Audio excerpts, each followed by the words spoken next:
Hello, voici le résumé pour le cours de Shine débutant. Alors la semaine dernière, on avait rajouté pas mal d'éléments, donc on les a repris cette semaine pour travailler un petit peu plus dessus et voir d'autres cas. Donc l'idée, c'était qu'on avait des petits morceaux de Shine qu'on pouvait rajouter sur plusieurs autres Shine. Je m'explique, c'est qu'on peut avoir en fait des Shine qui sont complets, qui vont de 1 à 8, par exemple le Suzy Q, Suzy Q, Suzy Q. Et un des exemples, c'est qu'on peut rajouter des petits éléments pour faire une petite variante ou pour rajouter du styling. Donc notamment dans le Suzy Q, on avait vu les drops. Suzy drop, Suzy drop. Voilà. Donc dans les éléments qu'on a vus, on avait le drop, le bop, le left flare, et c'est ça qu'on a révisé ce soir. Donc on a révisé ces trois éléments et on a vu qu'on pouvait les placer sur d'autres pas qu'on avait fait par rapport à la semaine dernière. Donc la semaine dernière, on va commencer par le drop. Le drop, on l'avait placé sur les Suzy Q. Mais finalement, ça va marcher sur tous les pas où on garde le 8-8 lent et qu'on a une transition assez lente au milieu. Je m'explique. Par exemple, le front double cross, c'est un peu la même sensation que le Suzy Q. Donc front double cross, on a tap, tap, croise, tap, tap, croise. Donc rien ne nous empêche de rajouter le drop. Tap, tap, drop, tap, tap, drop. Voilà, si ça marche sur le front double cross, ça marche sur le toe heel cross. Toe heel drop, toe heel drop. Voilà. Voilà. Une fois que vous avez le drop, normalement c'est assez simple de le placer un petit peu partout dès que vous avez cette petite sensation de relâcher qui est assez sympa, qui donne un petit effet de surprise et qui change le niveau tout de suite. C'était pas le plus difficile. Ensuite, on avait vu le bop. Donc le bop, je rappelle que on a une petite accélération. Le timing est un petit peu différent. Ça donnait 1, 2, 3, 5 et 6, 7. Voilà, c'est ce et 6 qui est important. On anticipe un petit peu le 6, on va un peu plus vite pour que le 6 ne soit plus le pas arrière, mais au final le pas avant. Normalement, on a 6, 7. Là, ça devient et 6, 7. Voilà, on a rajouté une action. Et donc ce bop, on l'avait fait la semaine dernière après les crossovers rapides qui reculaient. Mais finalement, le bop, on peut le faire pareil à d'autres endroits, à partir du moment où on a une base arrière. Base arrière, c'est la partie arrière de votre pas de base. Donc au lieu de faire un demi-pas de base arrière normal, on peut avoir un bop. Donc ça veut dire que sur un pas de base, on peut faire un bop. Au lieu de faire la partie arrière, on peut avoir 1, 2, 3, 5 et 6, 7 et 1, 2, 3. Et donc si on peut faire ça, ça veut dire qu'on peut aussi faire tour à droite, bop, puisque le tour à droite il finit à 5. Tour à droite, 1, 2, 3, 5, et donc je peux rajouter et 6, 7. Tour à droite, bop. Voilà. C'est un des cas qu'on a vu ce soir. Dernière chose, c'était quoi? Oui, le left flare. Le left flare, on l'avait mis où? On l'avait mis après le push step. Mais on peut aussi le mettre après une ellipse, par exemple. Donc je vais remontrer les deux cas. Le push step, c'était, je vais me mettre de profil pour que ce soit mieux. Donc c'était au lieu de faire un 6 qui va loin derrière, c'était un tout petit 6 pour justement pousser et faire un grand 7. Donc ça donnait ça. 1, 2, 3, 5, 6, 7. Et 1, 2, 3. Voilà, il y a ce petit effet de d'un seul coup on avance vite. Et donc on peut rajouter le left flare, donc le petit chassé. Donc le left flare, je commence à avoir un doute si on l'a fait la semaine dernière. Donc je vais le réexpliquer au cas où. Donc le left flare, c'est un peu la même sensation que le bop. On a une petite accélération. Et c'est aussi, on va finir dans la même position en fait. Le bop, on ouvre, on a et 6, 7. Alors que le left flare, on a déjà les jambes ouvertes et ça va être un petit pas chassé. Ça va faire et 8. 8 et, pardon. On est là, on a 8 et 1 et on ressort. Donc ça, après le push step, ça donne 1, 2, 3, 5, 6. On a fait un grand 7. Et là, on va profiter de cette avancée pour quand je vais ramener la jambe, hop, on va avoir le petit chassé. Et donc, cette position de flare. Et on peut ressortir sur le 2. Donc, je rappelle que le mot flare en anglais, ça veut dire évaser. Et que c'est toutes les positions où on se retrouve avec une jambe qui ouvre. Voilà, et donc là, vu que c'est le left flare, c'est le côté gauche. Et bien sûr, vous l'aurez compris, tout est possible, on peut faire le côté droit. Encore, 1, 2, push step, 5, 6, 7, 8 et 1. 2, 3. Voilà, donc attention au timing. Une fois qu'on a ouvert le 7, on a le temps de fermer 8 et c'est là l'accélération. C'est la jambe gauche qui sort plus vite. Et là, on a un temps à attendre, le 1, avant de reprendre notre 2. 5, 6, 7, 8 et 1, 2, 3. Voilà, donc attention de ne pas se précipiter. Et donc ça marche aussi sur une ellipse. Si on fait une ellipse, 1, 2, 3, 5, 6, 7, 8 et 1, 2, 3. Voilà, c'est le même principe. Une fois qu'en fait je suis arrivé dans cette petite position de diagonale, et ben je peux rajouter mon petit chassé, mon petit left flare. Voilà en gros ce qu'on a travaillé ce soir. Donc on a essayé de voir d'autres cas où on pouvait placer ces éléments. Et ensuite, que je ne vous dise pas de bêtises, tac tac tac, voilà. Une fois qu'on a révisé tous ces éléments, on a rajouté le hook step. Donc c'est le nouveau pas de ce soir, par rapport à là c'était des révisions. Donc le hook step, je rappelle qu'en anglais, hook, ça veut dire crochet. Donc c'est vraiment l'idée de quelque chose qui est arrondi. Et donc on va utiliser un crochet et les diagonales. On avait revu qu'on pouvait aller chercher des diagonales.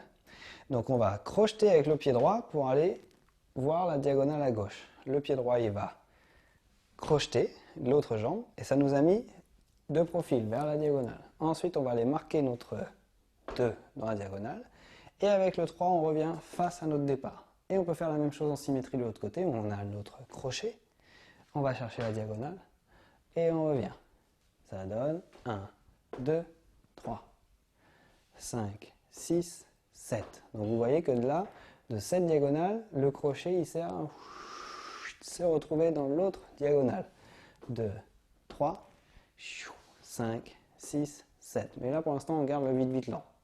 Vite, vite, lent. Vite, vite, lent. Et on peut ressortir en avançant. 1, 2, 3.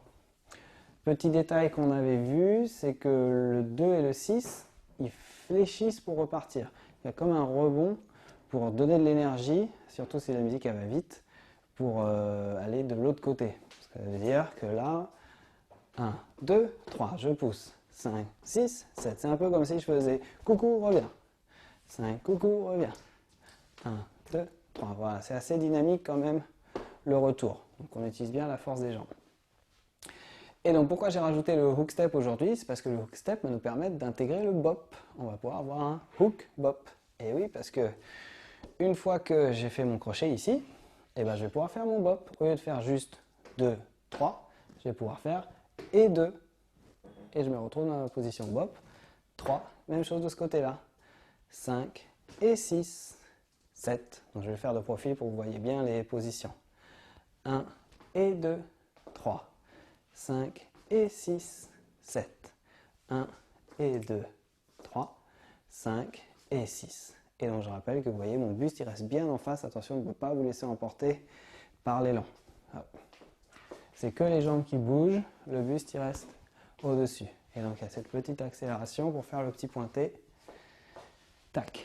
Donc maintenant vous avez deux options, soit c'est le hook step, soit c'est le hook bop. Voilà, donc encore un exemple que le bop on peut le caler un petit peu sur différents pas. Voilà, donc avec tout ça on a fait un début d'enchaînement que je vais vous montrer maintenant. Alors ça commençait avec un push step et un left flare, donc pas de base. 1, 2, 3, push step, 5, 6, 7, left flare, 8 et 1. De là on va directement partir dans notre ellipse, on croise devant. 2, 3, 5, on va caler un bop ici. On n'est pas obligé de refinir l'ellipse, on peut caler le bop. Et 6, 7. Ensuite, on a fait un front double drop. Front double drop. Front double drop. Et de là, on enchaîne un hook step. Donc juste la diagonale. 1, 2, 3, 5, 6, 7. Et on a fini avec un tour à droite. 1, 2, avec un bop. 5 et 6, 7. On recommence. 1, 2, 3, 5, 6, 7. C'est parti. Push step et left flare. 5, 6, 7, 8 et 1. Ellipse avec bop. 2, 3, 5 et 6, 7. Front double drop. 1, 2, 3, 5, 6. Hook step. 1, 2, 3, 5, 6. Tour à droite. 1, 2, le bop. 5 et 6, 7. Voilà, c'est ça l'enchaînement. On va voir les petits points de détail dont on a parlé pendant le cours. Alors, 1, 2, le début, ça va. On push, on a la petite glissade et directement on croise. Le bop, au retour du bop, c'est naturel, on vient croiser, on a le drop. Et c'est là qu'il y a la première difficulté. C'est que le drop, on peut avoir trop droppé, entre guillemets, c'est qu'on a tellement droppé qu'on a mis trop de poids et que c'est dur de repartir. Surtout que vu que c'est un hook step après, on est dans cette direction et il faut renvoyer toute l'énergie dans l'autre sens. Donc au lieu de penser drop, pensez qu'il y a un ressort là, que ça va être un rebond. C'est-à-dire qu'une fois que j'ai fait mon front double drop, front double, là il est cool, front double, boum, ça rebondit pour repartir. Voilà, c'était le premier élément pour faciliter la liaison.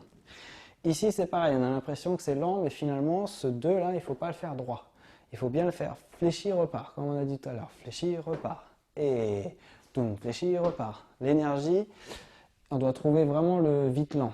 C'est-à-dire que là on a vite, vite, lent, vite, vite, lent, vite, vite, lent, vite, vite, lent. Voilà, et après c'est facile, on a le tour à droite.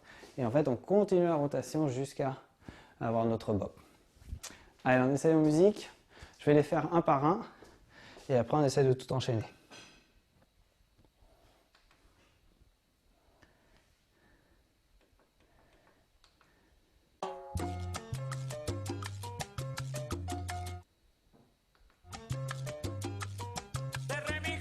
Le temps que je récupère le son chez moi. Ah, ça y est. Percez assez fort. Allez, 5. 5 quarts de basse.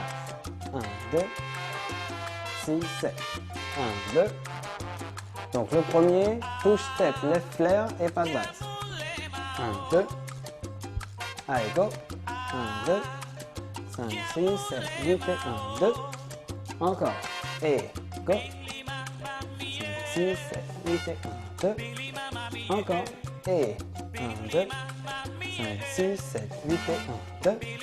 Allez, dernier, c'est parti. 5, 6, 7, 8 et 1, 2. Allez, deuxième, c'était demi-ellipse avec bop.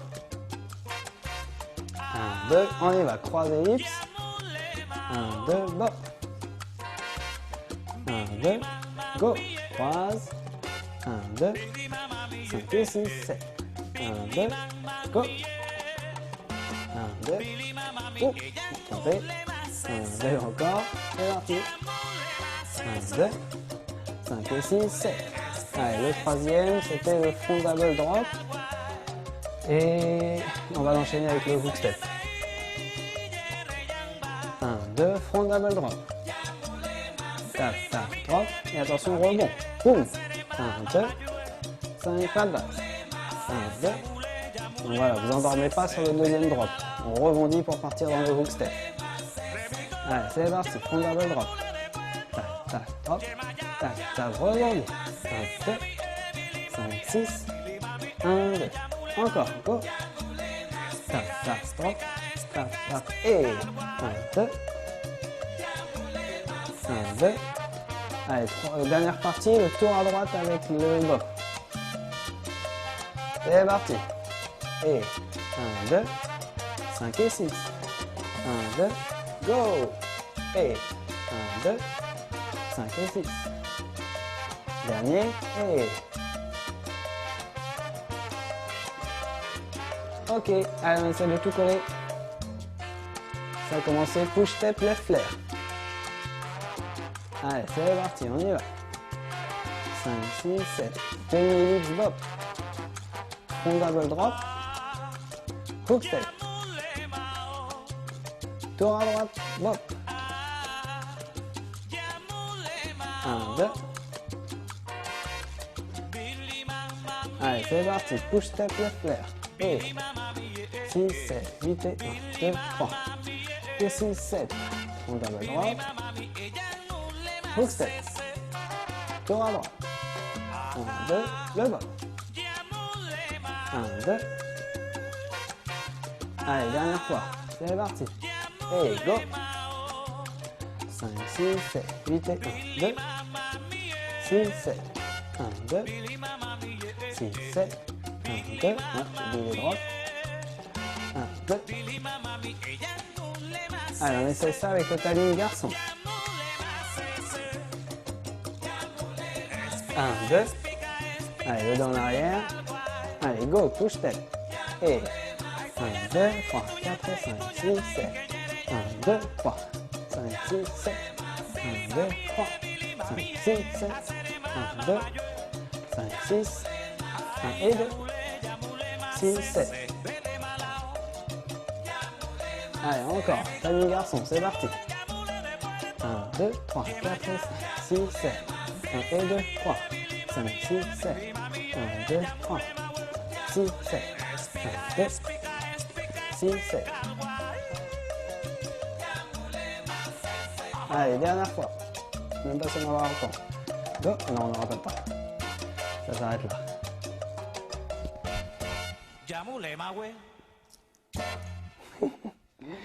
Ok.